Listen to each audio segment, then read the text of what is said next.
우리 개역 개정으로 한번 다시 읽을 텐데요. 혹시 그 바깥에 또 사람들 계세요?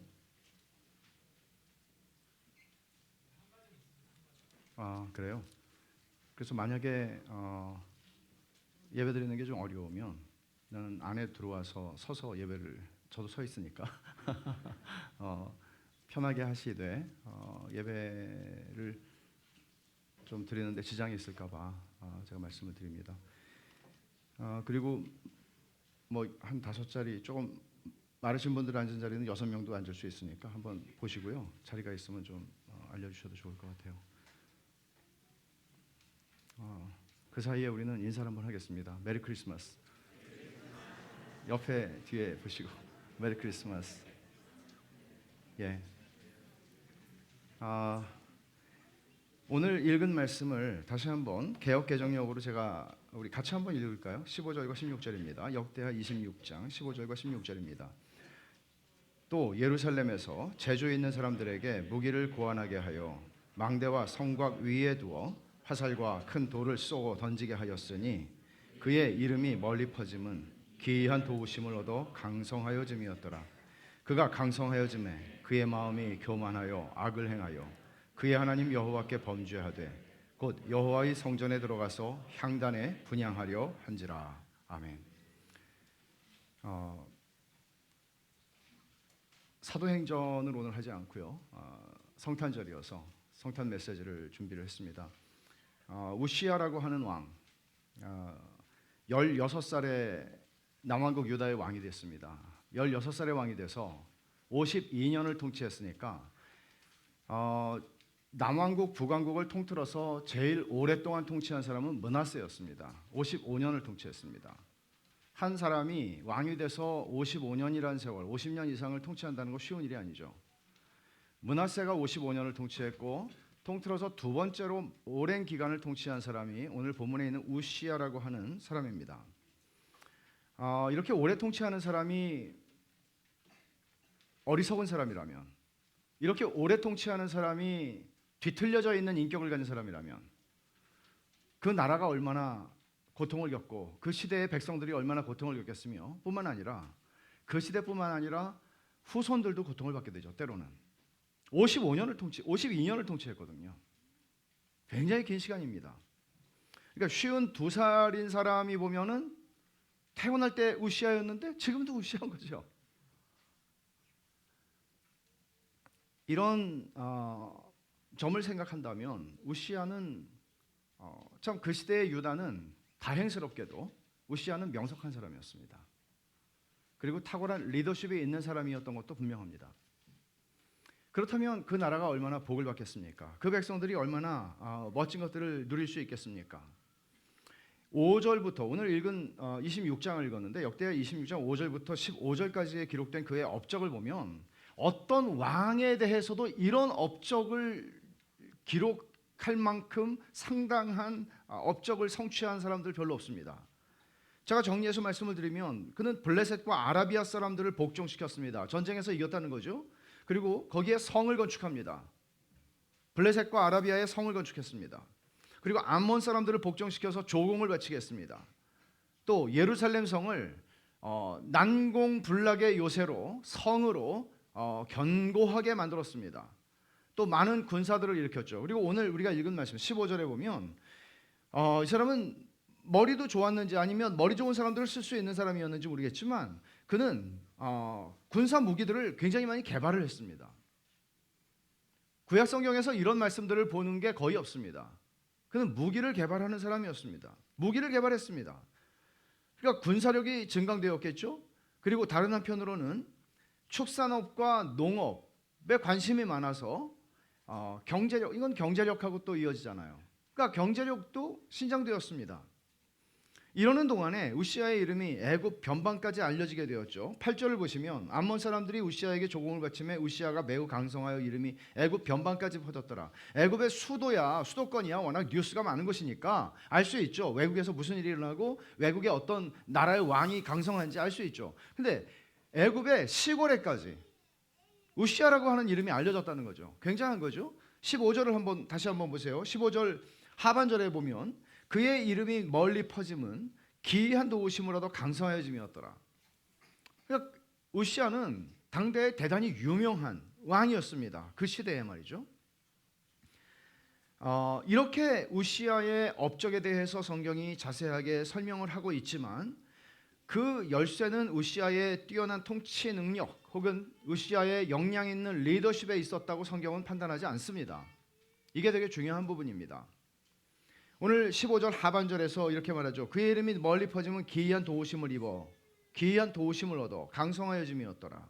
오늘 설교 제목입니다. 기이한 도우심. 성경은 그의 강성함의 열쇠가 그 사람이 똑똑했기 때문에 그 사람이 특별한 리더십을 가지고 있었던 사람이기 때문에 라고 말하지 않습니다. 성경이 관심을 가지고 있는 것은 뭔가 하면 여러분 우리는 다 다른 능력을 하나님으로부터 받습니다. 어떤 사람은 똑똑하고요. 어떤 사람은 덜 똑똑합니다. 어떤 사람은 이재에 밝고요. 어떤 사람은 그런 것들에 대해서 무능합니다. 어떤 사람들은 손재주가 있고요. 어떤 사람들은 손재주가 전혀 없습니다. 우린 성품도 너무나 다양합니다. 기질도 다양합니다. 하나님께서는 우리에게 똑같은 마치 기계를 찍어내듯이 똑같은 벽돌을 찍어내듯이 그렇게 우리를 만드시지 않았습니다. 하나님께서 일반 은총으로 우리에게 주신 일반 은혜의 영역입니다. 이런 면에서 우시아는 대단히 탁월한 사람이었습니다. 하나님께서 뭔가를 많이 주셨던 사람인 게 분명합니다. 문제는 뭔가 하면 성경은 우시아가 그렇게 강성한 나라를 만들게 되고 우시아가 그렇게 많은 업적을 남기게 된 것은 우시아의 탁월한 리더십이나 우시아가 가지고 있었던 명석한 두뇌 때문이 아니라 하나님이 도우셨기 때문이라고 얘기하는 겁니다. 이거 되게 중요한 포인트입니다. 우시아가 이룬 부와 강성함, 그것은 그가 가지고 있는 어떤 특징 때문에라고 돌려지지 않습니다. 16절 이하에서 보면 그가 강성하여짐에 그의 마음이 교만하여 악을 행하여 그의 하나님 여호와께 범죄하되 여호와의 성전에 들어가서 향단에 분향하려 한지라. 말하자면 하나님의 기이한 도우심 때문에 이 사람이 여기까지 왔어요. 근데 16절은 아주 대조적으로 이거를 두 개를 대조시키면서 16절은 하나님의 기이한 도우심이 빠져나갔을 때 어떤 일이 일어나는지를 보여주는 거죠. 하나님의 기이하심이 있을 때는 강성했습니다. 훌륭했습니다. 모든 것이 그 사람의 능력에 달려있는 것처럼 사람들에게 드러날 만큼 대단했습니다. 그런데 하나님의 기이한 도우심이 빠져나가자 이 사람은 모든 것이 다 무너집니다. 놀라운 얘기예요. 대조적으로 성경이 보여주고 있는 것이죠. 강성함의 결과는 하나님 앞에 더 엎드리고 하나님의 기이하심 때문이구나, 내가 하나님의 은혜가 없으면 아무것도 아닌 존재구나라는 것을 알게 되고 하나님의 도우심 때문에 내가 여기까지 와서 사는구나. 그럼 하나님을 더 붙잡아야 되는데 강성함의 결과는 그로 하여금 마음의 교만함으로 그를 이끌었습니다. 16절에 나오는 얘기죠. 이 말은 자기의 성공의 열쇠를 하나님의 기이한 도우심으로 여기지 않았다는 얘기입니다. 우시아는 자기의 강성함이 자기 능력, 두뇌의 명석함, 탁월한 리더십의 산물이라고 여겼을 거예요. 그는 언제까지는 하나님의 도우심으로 내가 살고 있구나라는 걸 느꼈겠죠, 당연히. 그래서 하나님이 은혜를 베푸십니다. 여기 오늘 본문에 보면 그런 얘기들이 나오거든요. 근데 결국은 강성해지자, 문제가 없는 정말 평안한 나라가 되자 다윗도 거기서 넘어졌는데 우시아도 여기서 넘어지기 시작합니다. 마음의 교만함으로 이어진 것입니다. 대부분 우리도 인생에서 실패하는 지점은 이것입니다. 인생에서 실패한다는 얘기는 사람들이 감지할 수 있는 사회적으로 내 신상에, 내 명예에 어떤 일이 일어났다는 의미가 아닙니다. 하나님의 눈앞에서 우리의 인생이 실패하게 되는 지점은 뭔가 하면 하나님의 기이한 도우심을 놓칠 때입니다. 하나님의 기이한 도우심 이것 때문이라고 하는 것을 놓치는 겁니다. 내가 잘나서 사는 거죠. 내가 이만큼 이룬 거죠. 아무것도 아닌 것 같지만 우리 대부분의 삶에서 일어나는 일입니다. 그 결과는 참담했습니다. 너무너무 참담합니다. 마음의 교만함이 16절에 보면 악을 행하게 만듭니다. 그리고 하나님께 범죄함으로 이어지죠. 그 어떤 행동입니까? 하반절에 여호와의 성전에 들어가서 향단에 분향을 하려고 했습니다. 그는 이런 생각을 한 거죠. 과거에 내 선조들을 보면, 내 선왕들을 보면 나만한 업적을 이룬 왕이 없어요. 주변에서도, 주변 강국들을 봐도 나만한 왕은 없는 것 같아요. 그럼 내가, 그리고 하나님의 도우심으로 했다는 것도 어느 정도는 알죠.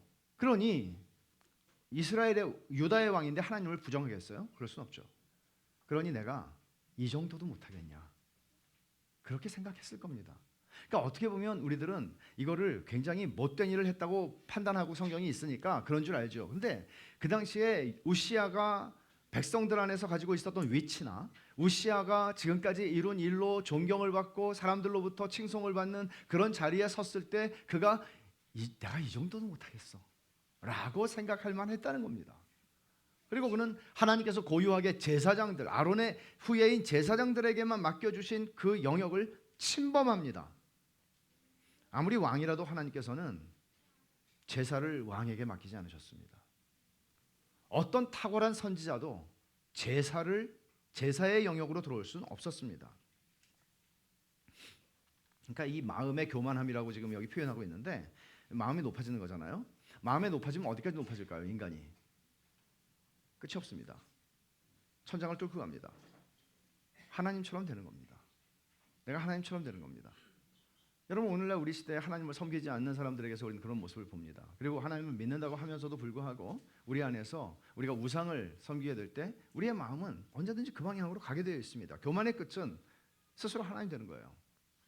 더 능력이 있고 그러니까 말하자면 기이한 도우심이 없어도 내가 만들어 놓은, 보장하는 모든 것을 보장하는, 내 노후까지 보장하는 하나님의 기이한 도우심이 비록 줄어들어도 없어도 나는 내 힘으로 지금까지 살아온 인생을 넉넉히 살아갈 수 있을 만한 보장된 삶을 만들고 싶은 거죠. 여러분, 우리의 노후에 대한 문제라든지 우리의 미래에 관한 문제라든지 누가 보장할 수 있습니까? 장래의 은혜를 새해부터 읽기로 했죠? 다 읽으시기 바랍니다. 여러분들의 신앙을 근본적으로 점검하실 수 있었으면 좋겠어요. 내가 정말 하나님을 믿는다는 게 진짜 리얼한 건가? 진짠가? 아니면 그냥 나에게는 예수를 믿는다는 게 어렸을 때부터 교회 다녔고 그러니까 그냥 관념은 아닙니까? 여러분의 믿음이, 전능하신 하나님을 향한 믿음이 아무리 겨자씨만한 믿음일지라도 그 전능하신 하나님이 여러분의 믿음의 참된 대상이라면 여러분들은 장래를 생각할 때 두렵지 않아야만 합니다. 장래를 준비하지 말라는 말 아닙니다. 장래에 대해서 무책임이라는 말 아닙니다. 그러나 불확실한 미래를 생각할 때 두려움은 신자들에겐 들어올 길이 없습니다. 여러분, 교만하다는 건 이런 거예요. 내가 내 미래를 책임지겠다는 거죠. 내가 내 미래를 보장할 만한 안전한 뭘 만들어 놓겠다는 거죠. 다시 말하지만 오해하지 마세요. 은퇴 준비하셔야 돼요. 그리고 노후를 준비하셔야 돼요. 지혜롭게. 그러나 그 모든 행위가 믿음으로 하는 것이어야 해요. 돈이 나를 지켜주지 않아요. 여러분이 아무리 훌륭하고 아무리 똑똑하고 아무리 잘난 분이어도 여러분들의 그 잘남이 여러분의 인생을 보장해주지 않아요. 망한다고요. 하나님의 기이한 도우심이 없으면 망한다고요. 자신의 인생에 나타난 하나님의 기이한 도우심을 보지 못하면 누구라도 우시아 같은 자리로 간다. 성경은 그렇게 말하는 거예요. 경고하는 거예요. 근데 이 우시아가 성전으로 들어갑니다. 그리고 분향을 하려면 어디로 들어가야 돼요? 성소로 들어가야 돼요. 제사장만 들어가는 것이에요. 그 커튼을 열고 그는 들어갔습니다. 그러자 용감한 제사장 아사랴가 또 용맹한 제사장들 80명을 데리고 왕을 따라갑니다. 왜요? 왕을 보좌하려고요? 아니요. 제지하려고요. 저는 18절을 한번 보시겠어요? 18절을 보시면 우시아 왕 곁에 서서 그에게 이르되 우시아여 여호와께 분향하는 일은 왕이 할 바가 아니요 오직 분향하기 위하여 구별함을 받은 아론의 자손 제사장들이 할 바니 성소에서 나가소서. 왕이 범죄하였으니 하나님 여호와께서 영광을 얻지 못하리이다. 여러분, 우시아는 허접한 왕이 아니었습니다. 우시아는 정말 온 백성의 존경을 받는 왕이었고 누구도 우시아에게 뭐라고 할 수 없는 왕이었습니다. 세상이 다 아는 왕이었습니다. 아사랴는 용맹한 제사장들과 함께 들어가서 정말 이 사람 정말 용감한 사람입니다. 성경에서 이렇게 용감한 사람 찾아보기 드뭅니다. 다니엘 11장 32절에 이런 말이 있거든요. 자기의 하나님을 아는 사람은 강하여 용맹을 떨친다. 이 사람은 정말 그런 사람이었습니다. 사람을 두려워하지 않는 사람이었죠. 그 사람이 왕이든지 아무리 탁월한 왕일지라도 사람을 두려워하지 않습니다. 왜요? 하나님을 두려워하니까요. 자기 하나님을 아니까요. 자기 하나님을 아는 사람은 사람을 두려워할 필요가 없죠. 자기 하나님을 아는 사람은 펼쳐지지 않은 내 인생의 미래를 두려움으로 맞이할 필요가 없죠. 자기 하나님을 아니까요. 그 하나님이 누구신지를 알고 있으니까. 하나님이 아사랴와 제사장들을 통해서 분향을 하려고 하는 왕 우시야를 제지한 것은 하나님이 그에게 기회를 주신 거잖아요. 깨달을 수 있죠. 만약에 주변의 제사장들이 전부 아부하는 사람들이고, 아 왕이요 분향을 못하겠습니까? 지성소까지 들어가소서. 속죄일날 지성소까지 들어가소서. 왕과 같은 왕은 없었나이다. 얼마든지 이런 소리를 들을 수 있는 왕이었지만 하나님께서는 용감한 제사장을 통해서 아사랴를 통해서 참 아이러니한 것은 우시야의 또 다른 이름이 있었는데 그 아사랴예요. 여튼 그는 우시야가 어떻게 반응합니까? 자 보십시오. 19절에 우시야가 손으로 향로를 잡고 분향하려 하다가 화를 내니 그가 제사장에게 화를 낼 때에 화를 냈습니다. 이랬겠죠. 여기 자세한 이 대사는 안 나와요. 네가 뭔데? 감히 나한테 내가 누군지 몰라? 이렇게 했을지 모르겠습니다. 아니면 더 불같이 화를 냈는지 모르겠어요. 그때 어떤 일이 일어났다고 얘기하죠? 19절 하반절에 여호와의 전안 향단 곁 제사장들 앞에서 그의 이마에 나병이 생긴지라. 여러분 우시야에게 하나님이 기회를 주시죠. 근데 우시야는 네가 뭔데? 그러고서는 그걸 하려고 합니다. 그때 우시야 자신도 부인할 수 없는 결과가 그에게 임합니다. 나병이 이마에 확 번진 거죠. 이건 뭐죠? 구약 성경에서 나병이 이마나 얼굴에 번졌다는 것은 어떤 의미입니까? 하나님이 치셨다는 거죠. 하나님이 심판하시고 하나님이 저주하셨다는 의미입니다. 나병이라고 하는 이 피부병은 구약 시대부터 지금의 어떤 한센병이나 이거하고는 좀 다르다고 하지만 그러나 구약 시대의 이 병은 특별히 이스라엘의 진 바깥에 거해야 하는, 그리고 사람들이 나에게 가까이 올 때 레위기에 보면 이렇게 하죠. 부정하다, 자기 입술을 가리고 부정하다 부정하다 부정하다. 나한테 오지 말라는 거죠. 나 부정한 사람이니까 나하고 붙어서 네가 부정하게 되지 말라는 얘기죠. 이거는 극단적으로 소외시키는 하나님의 심판이죠. 그것을 하나님께서 물리적으로 육체적으로 드러나게 하시는 방식이었습니다. 우시야에게 그게 임했습니다. 여러분 기억하시겠지만 모세의 누이인 미리암도 여자 선지자였습니다. 대단한 리더였습니다. 여성 리더 중에서 탁월한 리더였습니다. 성경에. 그런데 미리암이 모세의 권위에 대해서 도전을 하죠. 아론과 함께. 그때 미리암의 얼굴에 나병이 생겼습니다. 근데 미리암의 경우에는 7일 동안 그 나병이 생겼다가 없어지는 잠시 임시적으로 생겼던 것이었습니다. 그러나 우시야의 경우는 슬프게도 남은 평생을 그 나병을 안고 살아가야 했습니다. 굉장히 슬픈 얘기예요. 참담한 얘기예요. 그러니까 이스라엘과 이스라엘과 남왕국 유다를 합쳐서 통틀어서 뭐 북왕국 이스라엘은 사실 좋은 왕이 없었거든요. 근데 통틀어서 이렇게 훌륭한 왕이 없었는데요. 우리는 우시야의 이름을 하마터면 다윗처럼 기억할 수도 있었을 뻔했는데요. 이 사람은 비참한 사람이 되었습니다. 여러분 우시야라고 그러면 여러분 얼른 기억나세요? 우시야를 얼른 기억하세요? 우시야가 어떤 사람이었는지 얼른 기억하세요? 얼른 기억하는 분들에게는 나쁜 바로 이 부분이 기억이 나는 거죠. 굉장히 부끄러운 이름이 된 겁니다. 비참하게 된 겁니다.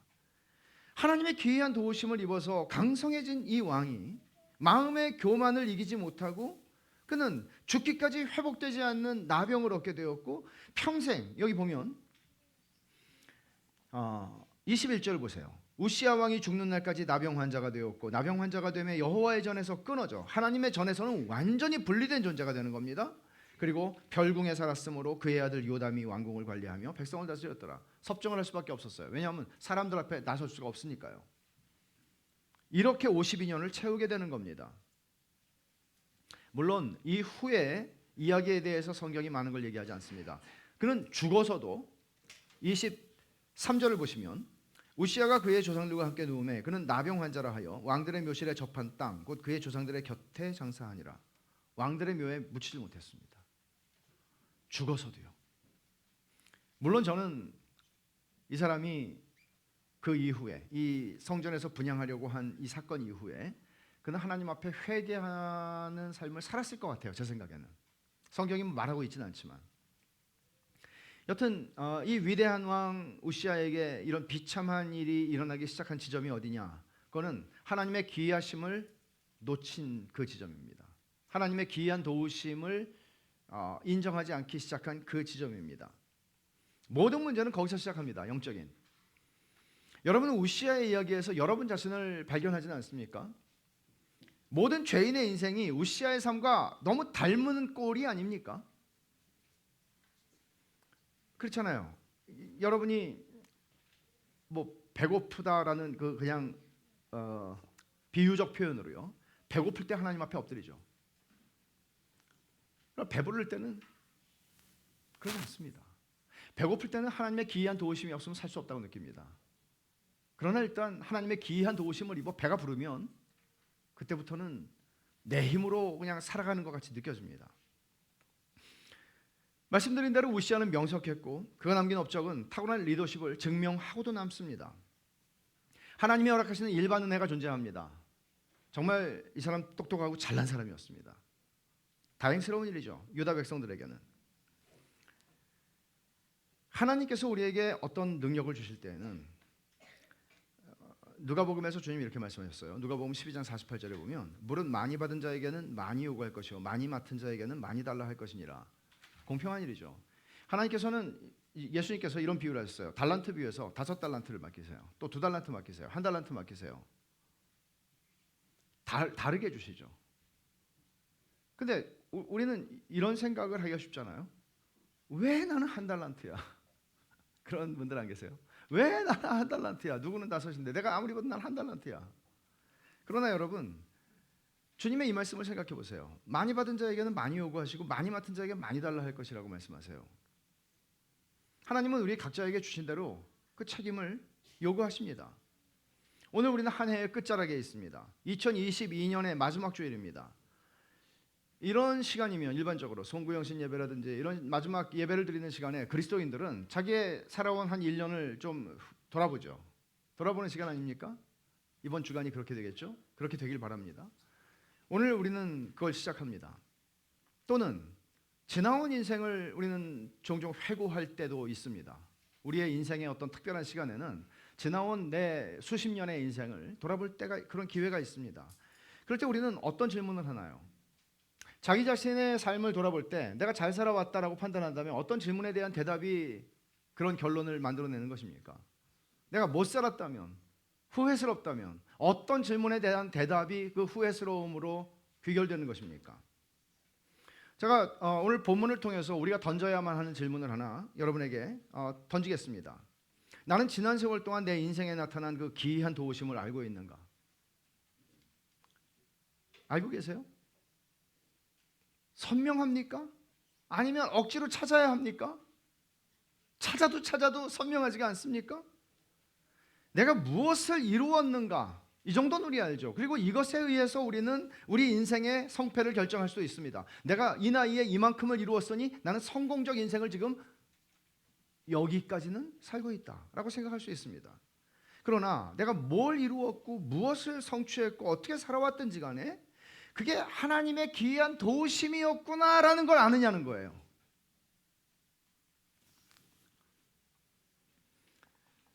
여러분은 우시아만큼 똑똑할 수 있습니다. 또 탁월한 리더십을 가진 분들도 계실 수 있습니다. 또 성실하고 열심히 살아온 만큼의 어떤 보상을 내가 누리고 있다고 생각할 수도 있습니다. 그 이상한 거 아니에요. 그럴 수 있습니다. 바로 여기에 우시아가 넘어진 바로 그 지점이 있다는 거죠.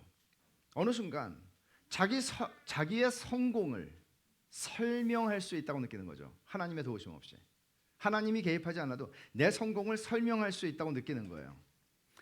이 기이한 도우심이라는 말 자체는요, 설명 불가능하다는 얘기거든요. 이게 내 인생이 여기까지 온 게 설명이 안 돼, 이거거든요. 설명이 안 돼. 그러니까 말하자면 내가 어떻게 지금 안 미치고 이만큼 내가 살아있지? 설명이 안 되는 거예요.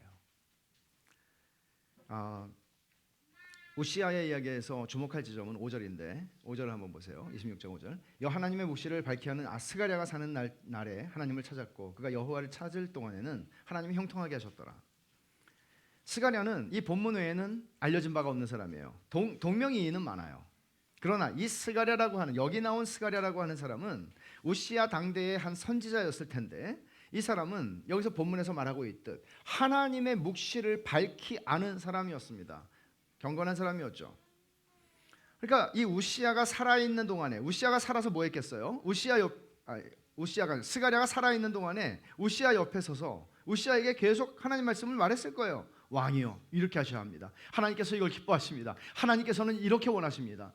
계속 말했을 거예요. 근데 우시아가 죽었다고요. 우시아가 살아있는 동안에는 우시아가 곁에서 조언을 하고 하나님 말씀을 전해주니까 그가 정신이 바짝 났고, 그리고 하나님을 찾았다고 그랬어요. 그리고 그가 하나님을 찾는 동안 형통했어요.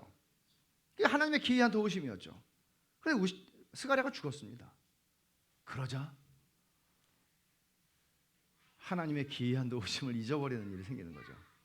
이게 성경의 이야기입니다. 그러니까 우시아의 성공, 형통함 뭐 이런 것들은 결국 그가 하나님을 알았고 하나님을 찾은 것에 대한 결과라고 얘기를 하는 것이죠. 그래서 7절에서 한 번 더 얘기를 하는 거예요. 하나님이 그를 도우사라고 말하는 겁니다. 하나님의 도우심이었습니다. 여러분, 우리 모두가 다 하나님의 기이한 도우심을 입고 삽니다. 우리 삶이 우시아가 걸었던 성공가도를 걷고 있느냐? 그거하고 비교할 필요는 없습니다. 왜냐하면 아마 우리 가운데 모르겠지만 우시아는 나하고 좀 비슷한 삶을 살았네 라고 생각할 수 있는 사람은 많지는 않을 겁니다. 어떤 면에서 나는 우시아하고 전혀 딴판의 삶을 살고 있는데, 나는 우시아처럼 마음의 교만함으로부터는 난 교만할 근거가 있어야 교만하지, 나도 교만할 근거라도 한번 있어봤으면 좋겠네 라고 혹시 생각하지는 않습니까? 잘못 생각하시는 겁니다. 잘못 생각하시는 겁니다. 스스로 생각할 때 자기 인생이 얼마나 잘 풀리든지 그렇지 않든지 마음의 교만함으로부터 벗어날 수 없다는 게 죄인의 본성입니다. 교만하지 않은 사람은 아무도 없습니다. 여러분, 저는 C.S. 루이스가 한 말이 정말 와닿는데 이런 거예요. 여러분, 한번 생각해 보세요. 떠올려 보세요. 내가 알고 있는 사람 가운데 제일 교만한 인간, 그 사람이 누군지 한번 떠올려 보세요. 여러분, 그 사람하고 밥 먹을 때 기분 좋으세요? 아휴, 내가 너하고 밥맛이 없죠. 근데 C.S. 루이스는 그렇게 얘기하는 거예요. 교만한 사람을 보고 화가 나면 그게 바로 네가 교만한 증거라고. 전 진짜 그러거든요. 그래서 내가 이 사람이나 나나 그게 그거구나. 교만하지 않은 사람 없어요. 죄인의 본성이에요. 문제는 일이 잘 풀리고 사회적으로 사람들이 인정해 줄 만한, 자기가 인정하는 건 별개의 문제지만 사람들이 인정해 줄 만한 삶을 살아가고 있다면, 우시아가 빠졌던 마음의 교만에서 내가 조심해야 되겠구나라고 생각하는 게 당연하다고 느낄 수 있어요. 그러나 그 반대의 경우를 저는 말하려고 하는 겁니다. 우시아하고는 전혀 달라요. 나는 일이 잘 안 풀려요. 내 인생은 왜 이렇게 꼬여 있는지 모르겠어요. 이런 생각을 하는 사람은 그러면 마음의 교만으로부터 자유로우냐? 자유롭지 않다는 겁니다. 안 풀리면 안 풀리는 대로 사람은 이렇게 생각하는 거죠. 내가 지금 이런 자리에 있을 사람은 아닌데 라고 생각한다는 거예요. 내가 이거보다는 더 나은 대접을 받아야 되는 인간인데 하나님이 왜 나한테 지금 이런 식으로 나를 대하시나 하는 생각을 한다는 거예요. 사람이 다 교만해요. 교만하지 않은 사람은 없어요. 문제는 이거죠. 왜 마음의 교만함으로 갔다는 거예요, 이 사람이, 우시아가? 하나님의 기이한 도우심을 놓친 거예요. 이 자리예요, 이 자리. 그러니까 기이한 도우심을 인정하는 사람은 자신이 인생에서 이룬 결과와 자신이 현재 서 있는 자리와 상관없이 뭘 하나 하면 나는 하나님의 은혜로 여기까지 왔는데 난 정말 아무것도 아니야. 나는 아무것도 아니야. 그걸 알아요. 말하자면 자기가 사회적으로 입고 있는 옷, 사회적으로 자기가 걸치고 있는 견대 계급장, 사회적으로 자기가 얻어온 어떤 사람들의 인식, 그것에 의해서 자기를 규정하지 않아요. 하나님 앞에서 내가 누군지를 아는 거죠. 이렇게 살아가도록 하기 위해서 하나님이 우리에게 주시는 안전장치가 있어요. 그건 뭔가 하면 우시아의 경우에 그 안전장치는 스가랴였습니다. 하나님의 묵시를 밝히 하는 스가랴라고 하는 하나님의 사람이 있었습니다. 경건한 어른이죠. 혹은 경건한 공동체라고 할 수도 있습니다. 우리들에게 경건한 어른의 존재는 너무나 중요합니다. 그 사람은 목사일 수도 있지만 목사가 아닐 수도 있거든요. 경건한 사람이 내 곁에 있어야 합니다. 그리고 혹은 경건한 공동체 속에 내가 속해 있는 것도 굉장히 중요합니다. 어떻든 하나님께서 우리에게 어떤 안전장치를 주신다는 겁니다. 뭘 하도록? 하나님의 기이하심을 인정하고 살도록. 그렇지 않으면 여러분 끝 가는 데 없이 우리는 가는 거예요. 그 길로. 어디로? 마음의 교만함이 하늘을 찌르는 자리로 가는 거예요. 잘 되면 잘 될수록 저주예요. 그거는 우시아처럼 경건한 어른이라고 하는 것은 내 인생이 내 능력과 힘만으로 설명될 수 없다는 것을 그 사람의 삶과 그 존재로서 때로는 말을 해서 우리에게 깨우쳐주는 사람입니다. 아, 내가 저분을 보면 내가 이거 하나님의 은혜였다는 걸 고백하지 않을 수 없어. 그분을 만나기만 하면 깨달음이 오는 거예요. 이런 사람이 우린 필요한 거죠. 그런 사람이 돼 주셔야 되는 거죠. 여러분들이. 그런 경건한 어른이 누군가에게 내 자식들이 세상에서 아무리 성공하고 아무리 정말 20대 30대의 성공가도를 달린다고 할 때 그 아빠를 보면 낮아지고 겸손해질 수 있는 그런 안전장치가 우리에겐 필요합니다. 우시아가 스가랴가 살아있는 동안에 하나님을 찾았다 하는 말은 인간의 연약함을 너무나 잘 보여주는 말입니다. 하나님이 당신의 말씀으로 우리를 붙들어 주시는 한, 그 안전장치로 우리를 붙들어 주시는 한 우리는 갑니다. 그러나 그 안전장치가 없으면 무너져 버리는 거예요. 무너져 버리는. 이렇게 약해요, 사람이. 이렇게 약해요. 그러니까 여러분, 우리가 하나님의 말씀이 있는 곳에 하나님의 말씀을 밝히 하는 경건한 어른 가까이에 머물러 살아가야 할 이유가 너무나 분명합니다. 여러분이 생각할 때 착각하면 곤란하죠. 이 사람은 정말 경건한 어른이야라고 착각을 했어요. 그러면 그 사람 옆에 있으면 망가집니다.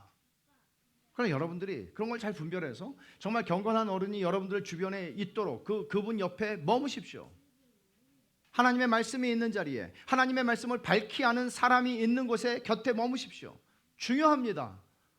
이것이 가장 안전한 길입니다. 왜냐하면 우리는 스스로 홀로 설 수 없기 때문입니다. 이게 우리가 경건한 공동체를 추구해야 하는 이유입니다. 그저 친하게 등산이나 가고 친하게 골프나 치고 친하게 어디 뭐 이거저거 할 수 있는 먹고 다니고 할 수 있는 그런 공동체 아니고요. 경건한 공동체 필요합니다. 여러분들의 코이노니아가 그런 경건한 공동체가 되어야 합니다. 이것은 오시아의 이야기를 통해서 우리 인생에 주는 인생 메시지입니다. 우리 인생에 나타난 하나님의 기이한 도우심을 보라는 것이죠. 오늘 성탄절이죠. 크리스마스 메시지도 이 안에 있습니다. 우시아의 인생은 특정한 사람들의 인생만을 대변하지 않습니다. 마음의 교만에서 벗어나지 못하고 하나님의 심판과 저주라는 참혹한 결과를 면할 수 없는 범죄한 모든 인간의 공통된 운명을 이 사람이 보여주고 있기 때문입니다. 나병이 걸렸어요. 자기의 모든 능력을 다 사용해도 그 탁월한 리더십, 그 똑똑한 머리, 그 모든 걸 다 동원해도 벗어날 수 없는 참혹함이죠. 비참함이죠. 얼마나 속상했겠습니까? 아들 요담을 통해서 섭정 통치를 하면서 얼마나 가슴을 쳤겠습니까? 그날 내가 그렇게 하지 않았더라면.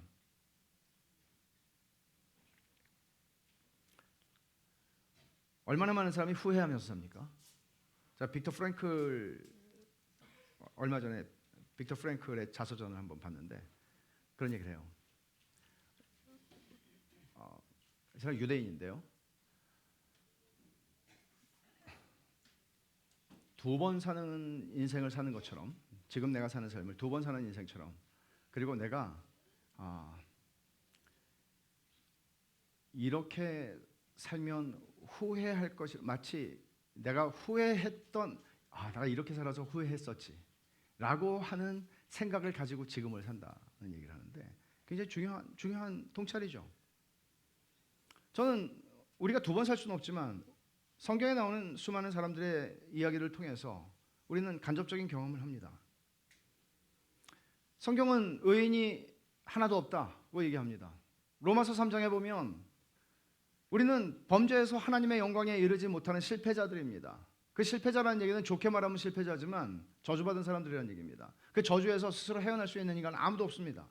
마치 별궁에 살면서 자신의 신세를 한탄할 수 있을지는 몰라도 벗어날 수 없는 거죠. 발버둥을 쳐도 어떻게 할 수 없는 거죠. 깨달아가지고 되는 게 아니죠. 선을 행해서 되는 게 아니란 말입니다.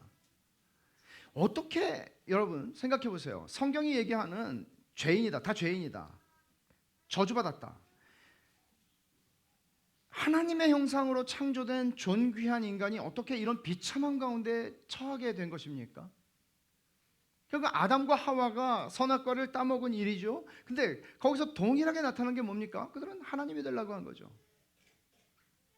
동일한 문제가 비참함으로 가져온 거죠. 그러니까 높아지려고, 영광스러워지려고 했는데 결과는 비참함으로 가는 거죠.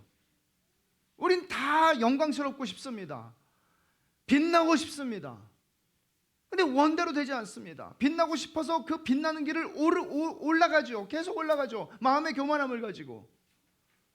근데 결국은 그럴수록 비참해집니다. 그러니까 이 인간의 마음의 교만으로 말미암아 인간에게 임한 이 죄와 비참함이라고 하는 것은 벗어날래야 벗어날 수 없는 것이 되었다는 얘기죠. 결국 그 비참한 인류 가운데 하나님의 기이한 도우심이 나타납니다. 성경은 말하죠. 그게 어떻게 나타났느냐? 하나님이 세상을 이처럼 사랑하사 독생자를 주셨으니 누구든지 예수를 믿는 자마다 멸망치 않고 구원을 받게 하려 하시기 위해서 하나님의 기이한 도우심이 예수 그리스도를 통해서 이 세상 가운데, 인류 가운데 나타났다고 얘기합니다. 여러분, 기이한 도우심입니다. 설명이 불가능합니다. 이 기이한이라고 하는 말은 일어날 수 없는 일이 일어났다는 뜻이고요. 설명이 안 된다는 얘기거든요. 그런 일입니다. 성육신하신 하나님을 누가 설명할 수 있습니까?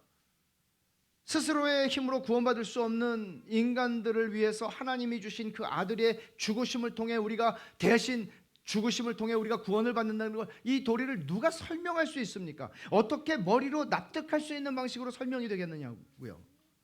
하나님의 기이한 도우심의 절정은 예수 그리스도입니다. 이 도우심으로 전능하신 하나님, 이 도우심은 전능하신 하나님이 당신의 무한하신 능력 가운데서 일부를 사용해서 우리를 구원하셨다는 얘기가 아닙니다. 하나님은 당신의 무한한 능력 중에 절반을 떼어서 우리를 구원하신 게 아닙니다. 하나님은 당신의 하나밖에 없는 독생자이신 예수 그리스도를 우리를 위해서 아끼지 않고 내어 주셨고, 그를 십자가에 못 박아 죽이시면서 우리를 사랑하셨습니다. 하나님의 기이한 도우심은 그렇게 나타났습니다.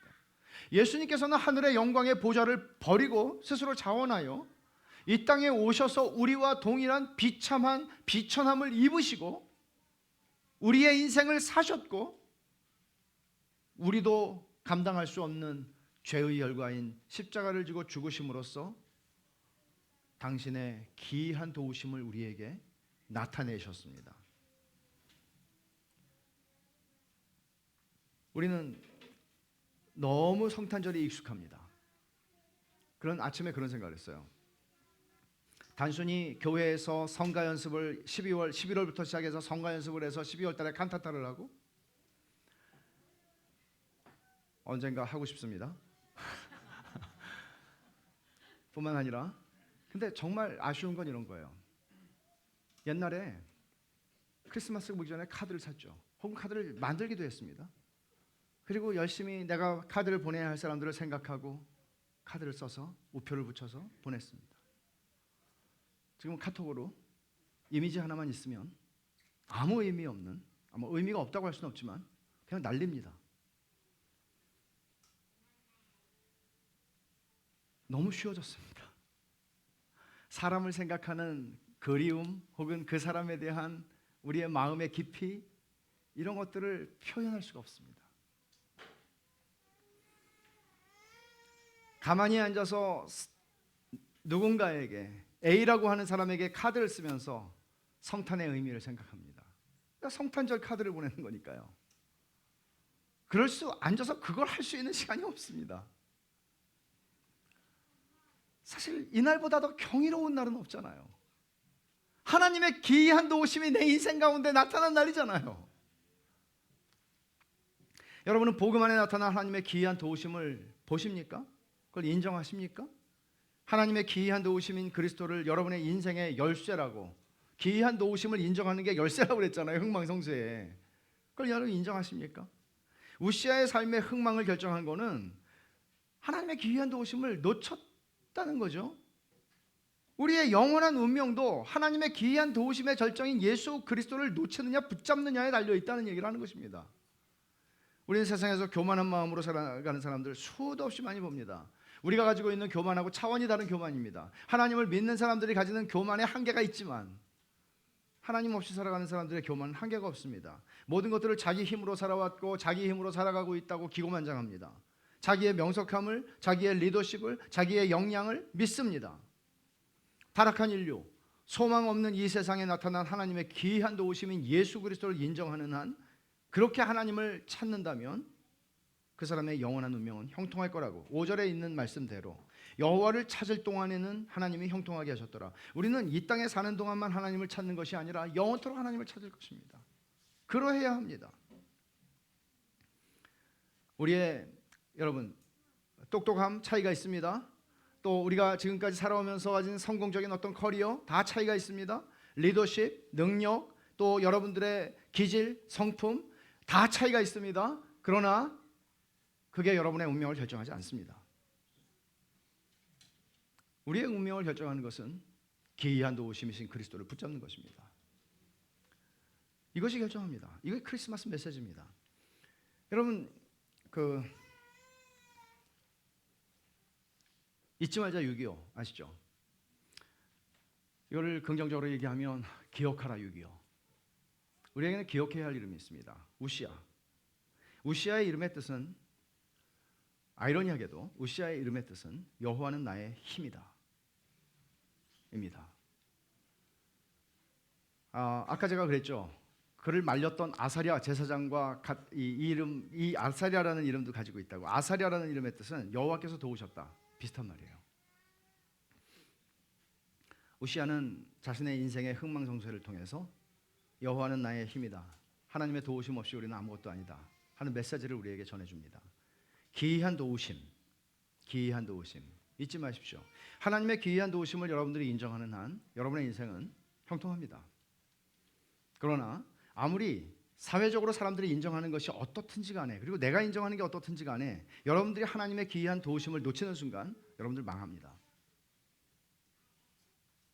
하나님이 세상을 이처럼 사랑하사 독생자를 주신 것은 망하지 않고 멸망하지 않고 영생을 얻게 하려 하심이라고 얘기했습니다. 기이한 도우심의 절정인 그리스도를 우리의 인생에서 놓치지 않아야 하는 것입니다. 아이러니하게도 이사야가 선지자로 부름을 받잖아요. 이사야 6장에 나오는 얘기죠. 하나님의 부르심을 받으면서 하나님의 영광의 환상을 보았던 그 때를 뭐라고 얘기하냐면 우시야 왕이 죽을 때라고 얘기합니다. 여호와는 나의 도움이라고, 여호와는 나의 힘이라고 하는 이름을 가졌던 우시야가 여호와가 나의 힘인 걸 부정하고 내가 나의 힘이라고 인정하고 그 인생의 비참함 속에서 살아가다가 죽었을 때 하나님은 다시 이사야를 선지자로 부르시면서 망하게 된 유다에 대한 메시지를 주시며, 얘야 너희 나라는 망할 거야. 그렇지만 내가 너희의 힘이지 유다의 강성함이 너희의 힘의 근거가 아니다. 네 인생이 잘 풀리고 있는 게 네 인생을 받쳐주는 게 아니고 네 인생의 모든 것은 나에게 달려있다 라고 말하는 것과 동일한 얘기입니다. 이사야 선지자는 나라가 망할 것에 대한 이야기를 들었습니다. 그 메시지를 누가 좋아하겠습니까? 그래서 그는 톱으로 잘려 죽었습니다. 싫어했으니까요. 그러나 우시아가 죽던 해에 하나님은 우시아라는 이름을 이사야에게 상기시켜 주십니다. 여호와가 너의 힘이야. 네 주변에서 네 상황이 잘 풀리고 있고, 네가 하는 일이 잘 되고 있고, 네 인생이 멋있게 풀리고 사람들이 다 인정해 줄 만한 인생을 살아가고 있고, 그게 네 힘이 아니야. 착각하지 마. 네 힘은 여호와야 라고 말하는 것입니다. 그리고는 이사야를 통해서 하나님이 주신 놀라운 약속이 뭡니까? 아까 우리가 교동문에서 읽은 겁니다. 이는 한 아기가 낳고 한 아들을 우리에게 주신 바 되었는데 그 어깨에 정사를 메었고 그 이름은 기묘자라 모사라 전능하신 하나님이라 영존하신 아버지라 평강의 왕이라 할 것이라. 그리고 다윗의 왕자를 세우실 것을 주님 말씀하십니다. 그리고 때가 참에 하나님은 그 아들을 세상에 보내시고 그 기이한 도우심을 우리에게 나타내셨습니다. 그래서 오늘 2002년도 성탄주일에 우리가 기억해야 할 이름이 있습니다. 예수 그리스도죠. 그러나 여러분 우시아의 이름을 기억하십시오. 뭐죠? 여호와는 나의 힘이다. 나는 그의 기이한 도우심이 없이는 아무것도 아니다. 그 이름을 기억하십시오. 같이 기도하겠습니다.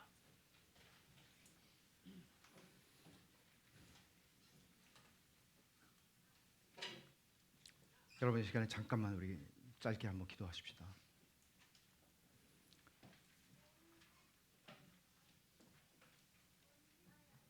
우시아의 이름처럼 여호와 하나님이 여러분의 힘 맞습니까? 여러분 기억하고 사십니까? 여러분의 인생이